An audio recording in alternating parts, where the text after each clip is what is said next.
భారతదేశంలోని మనం గమనిస్తుంటే ఆలయ నిర్మాణాలు జరుగుతాయి.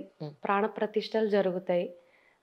లేదా ప్రముఖులైనటువంటి వారందరూ ఆ ప్రాణ ప్రతిష్టలకి కానివ్వండి, ఆలయ నిర్మాణాలు ప్రారంభోత్సవాలకి కానివ్వండి హాజరవుతూ ఉంటారు. మనం అది గమనిస్తూ ఉంటాం సహజంగా.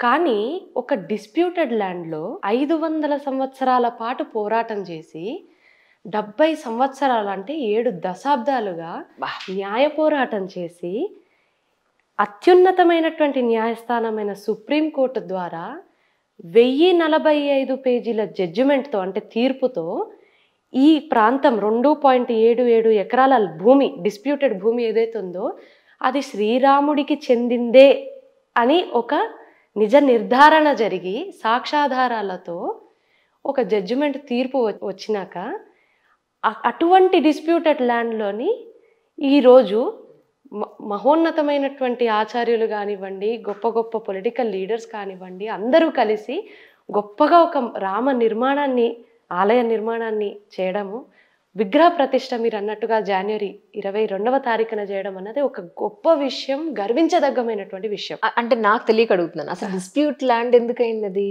ఎందుకని చెప్తాను, ఎందుకంటే తర్వాత వస్తాను, హిస్టరీలోకి వస్తాను. ఎందుకంటే ఈ డే ఎంత ఇంపార్టెంట్ అని నేను ముందు చెప్పాలనుకుంటున్నాను. Before going into the legalities or history of this landmark judgement, ఎందుకు అయోధ్య కేసు ఎందుకు ఇంత ప్రాముఖ్యమైంది అని అంటే, నేను అన్నాను ఇందాక మాటలో 500 సంవత్సరాల పోరాటం జరిగింది ఈ భూమి కోసం. ఎవరికి? ముస్లిమ్స్కి, హిందూస్కి, మందిర్ మసీదు గొడవ ఇది. సో 1947లోని ఆగస్ట్ 15th రోజున 200 సంవత్సరాల పాటు మనల్ని బ్రిటిష్ వారు, మన భారత మాతని దాస్య విముక్తురాల్ని చేయడానికి, బ్రిటిష్ వాళ్ళని తరిమి కొట్టడానికి మన భారతీయులు మన హక్కులు ఎవరి సొత్తు కాదు అని నిరూపించినటువంటి ఆ రోజు ఎంత గొప్పదో నన్ను అడిగితే రేపు జనవరి 22 అంతే గొప్పది. ఎందుకంటే రాముడు తన హక్కుల్ని నిరూపించుకున్నాడు. రాముడు తన హక్కుల్ని, తన యొక్క ఉనికిని చాటుకున్నటువంటి వర్డిక్ట్ ఇది. అటువంటి గొప్ప ఇది. ఎందుకంటే ఈ సూట్లోని ఏదైతే ఈ కేసులో ఉందో, యూజువలీ మనం ఏమి చేస్తాం, పలానా వ్యక్తి రిప్రజెంటేటివ్ ఆఫ్ రామ్ అన్నట్టుగా కేసు వేస్తారు. అలా చాలా సూట్లు పడ్డాయి. కానీ ఈ కేసు ఎంత డిఫరెంట్ కేసు అంటే, రాముడు 5 ఏళ్ల బాలుడిగా రామ్ లల్లా విరాజమాన్ అనే ఒక నెక్స్ట్ ఫ్రెండ్ ద్వారా తనంతట తానే కేసు వేసిన కేసు ఇది. Oh my god. అసలు కోర్టులో చాలా ప్రస్తావన జరిగింది. అసలు ఒక డీటీని, అంటే ఒక విగ్రహాన్ని కానివ్వండి, ఒక ఐడల్ని కానివ్వండి, ఒక జ్యూరిస్టిక్ పర్సనాలిటీగా డిక్లేర్ చేయొచ్చా, అలా చూడొచ్చా అని ఎంతో లా ఇన్వాల్వ్ అయింది ఈ కేసులో. అంత గొప్ప, అంత different case, it's a whole different case together. మన దేశంలోని మనం అబ్జర్వ్ చేస్తే ఎంతోమంది పరదేశస్యులు, పాశ్చాత్య దేశాల వాళ్ళు దండయాత్రలు చేశారు. ఇట్ ఈస్ హిస్టరీ, నేను చెప్పేది కాదు. It is history. మన ఉదాహరణకు తీసుకుంటే శ్రావణ బెలగోల, అవును, లేకపోతే హలిబిడ్ బేలూరు, ఇంకా నార్త్ ఇండియన్ టెంపుల్స్ అయితే మొత్తం ఢిల్లీ సల్తనేట్స్, ముఘల్ ఎంపరర్స్ మొత్తం ధ్వంసం చేసి భూస్థాపితం చేసేసినటువంటి పరిస్థితులు కూడా ఉన్నాయి. ఇటువంటి సందర్భంలో I would rather see this as a civilizational victory rather than a historical victory, rather than a religious victory or a historical victory. నేను దీన్ని ఒక సివిలైజేషనల్ విక్టరీగా చూడాలనుకుంటున్నాను. ఎందుకంటే మన భారతదేశంలోకి వాళ్ళు రానంత వరకు మన భారతదేశం ఏంటి? హిందూయిజమే కదా. అంతేగా. ఆంగ్లేయులు వచ్చాక, ఢిల్లీ సల్తనేట్స్ కానివ్వండి, ముఘల్స్ కానీ వచ్చాక జరిగిన సబ్సిక్వెంట్ కన్వర్షన్సే కదా. అంతకుముందు మన నాగరికత ఏంటి, మన నేషనాలిటీ ఏంటి, ఇంకా ప్రపంచ నాగరికత ఇంకా కళ్ళు కూడా తెరవకుండా అటువంటి సమయంలో ఉద్భవించినటువంటి సింధు నాగరికత మన ఇండస్ వ్యాలీ సివిలైజేషన్లోని పశుపతి అనేటటువంటి దైవాన్ని పూజించేవాళ్ళు, మదర్ గాడెస్ అనేటటువంటి దైవాన్ని పూజించేవాళ్ళు. అంటే దాని అర్థం ఏంటి?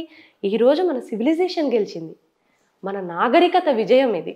సో అటువంటి క్రూషియల్ కేసు ఇందులో మందిర్, మసీద్, ఇస్లాం, హిందూయిజం, ట్రావెలాగ్స్, మళ్ళీ పుస్తకాలు, గ్రంథాలు, ఆర్కియాలజిస్టులు, ఎపిగ్రఫిస్టులు, స్టాటిగ్రఫిస్టులు, కార్బన్ డేటా, ఇట్లా ఎన్నో విషయాలన్నీ కూడా ఇందులో ఇన్వాల్వ్ అయ్యి ఉన్నాయి. అంటే నా డౌట్ ఏంటంటే, ఇప్పుడు మీరు అన్నారు 7 దశాబ్దాలుగా జరుగుతుంది ఫైట్ అని. అంటే మీరు యాజ్ అన్ అడ్వకేట్ మీరు దాని మీద చాలా రీసెర్చ్ చేశారు కాబట్టి, అండ్ మోర్ ఓవర్ అమ్మ నాన్నగారు మీరంతా కూడా ఇదే ప్రొఫెషన్ లో ఉన్నారు. పొద్దున లేస్తే చాలా రీసెర్చ్ జరుగుతోంది మీ మధ్య. సో అందుకని అడుగుతున్నాను, అంటే అప్పుడు ఎలా స్టార్ట్ అయింది, అసలు ఏం జరిగింది అంటే ఏం చెప్తారు ఒకసారి? పర్ఫెక్ట్. అయితే మా అమ్మ మీరు అన్నట్టుగా అమ్మ నాన్న ఈ జడ్జిమెంట్ రాగానే మేము కూర్చున్నాం. ఓకే. కూర్చొని ఏంటి 1045 పేజీల జడ్జిమెంట్ వచ్చింది, ఏమొచ్చింది అబ్బా అని చూసాం. మా అమ్మ ఒక మాట అన్నారు, రాముడు గొప్ప కక్షిదారుడే అన్నాడు అని అన్నారు మా అమ్మ. ఎందుకంటే రాముడే కేసు వేసుకున్నాడు కదా. అది అసలు ఏం జరిగింది అంటున్నా, అందుకే నాకు అక్కడి నుంచి చెప్పమంటున్నా. అసలు కేసు ఎవరు వేశారు? చెప్తాను. రాముడు ఎందుకు గొప్ప కక్షిదారుడు అంటే, లాలో ఒక విషయం ఉంది. ఏంటి, మామూలు అందరూ అంటుంటారు, మీరు కూడా ఫస్ట్ ఇంటర్వ్యూలో అన్నారు, న్యాయము ధర్మము నిజంగా ఉన్నాయా, న్యాయం నిజంగా ఉందా అని.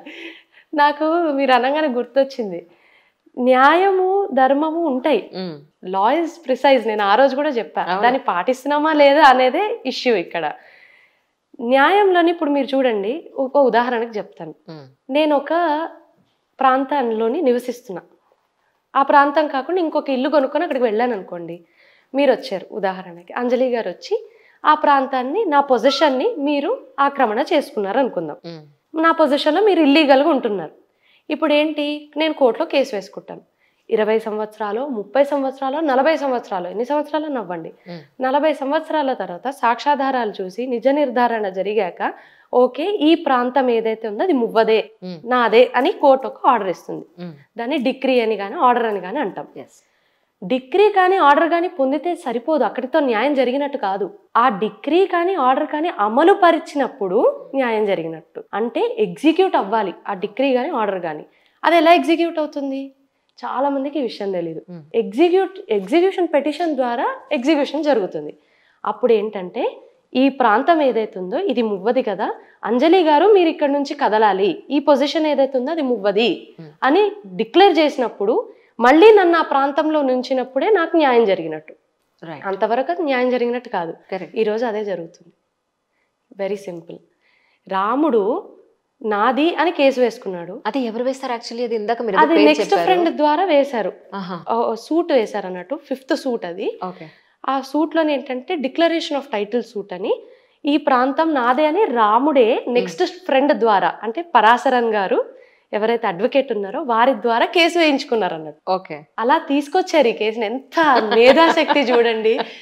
ఎన్నో సూట్లు వేశారు, ఇది రాముడిదే అని కొంతమంది, వాళ్ళు వీళ్ళు విశ్వ హిందూ పరిషత్ వారు కానివ్వండి, మొహంత్ రఘుబీర్ దాస్ అనేటటువంటి వ్యక్తి, సున్నీ వక్ఫ్ బోర్డు వచ్చి ఇది మాదే అని వాళ్ళు చెప్పడము, ఎన్నో సూట్లు జరిగాయి. తర్వాత నిర్మోహి అకారా అనేటటువంటి సాధువులు ఈ ప్రాంతాన్ని మేమే కాపాడుతున్నాము, ఇది మాకే చెందుతుంది అని కొంతమంది, ఇంతమంది వేశాక 5వ సూటు రాముడంతటి రాముడే వచ్చి వేసుకున్నాడు, 5 ఏళ్ల బాలుడిగా. ఎందుకంటే జన్మస్థానం కదా, జన్మభూమి కదా రాముడిది.